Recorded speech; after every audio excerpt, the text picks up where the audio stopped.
আরও একবার মোদী সরকার, টানা তৃতীয়বার সরকার গঠনের পথে বিজেপির নরেন্দ্র মোদীর নেতৃত্বাধীন এনডিএ জোট।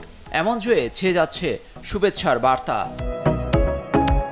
বুধবার সামাজিক মাধ্যম এক্সে মার্কিন president Joe Biden Narendra Modi এবং তার জোট এনডিএকে অভিনন্দন জানান। বলেন, যুক্তরাষ্ট্র ও ভারত উভয়ের ভবিষ্যৎ অসীম সম্ভাবনাপূর্ণ।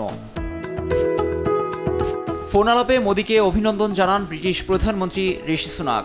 যুক্তরাজ্য ও ভারতের ঘনিষ্ঠ বন্ধুত্ব আগামীতেও অব্যাহত থাকবে বলে ফোন আলাপে আশাবাদ ব্যক্ত করেন সুনাক। আবারও প্রধানমন্ত্রী নির্বাচিত হওয়ায় মোদীকে অভিনন্দন জানিয়েছেন ফরাসি প্রেসিডেন্ট ইমানুয়েল ম্যাক্রো। বুধবার নরেন্দ্র মোদীকে টেলিফোনে শুভেচ্ছা জানিয়েছেন রুশ প্রেসিডেন্ট ভ্লাদিমির পুতিন। অন্তরের অন্তঃস্থল থেকে উষ্ণ অভিনন্দন জানিয়েছেন ইসরায়েলি প্রধানমন্ত্রী বিনিয়ামিন নেতানিয়াহু। তেল আবিবের সঙ্গে এক নতুন সম্পর্ক পৌঁছাবে বলে আশাবাদী তিনি।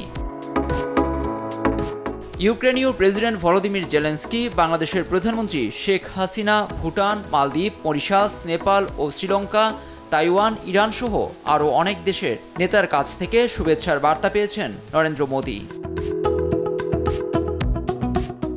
লুৎফর কবির, নিউজ ডেস্ক, দেশ টিভি।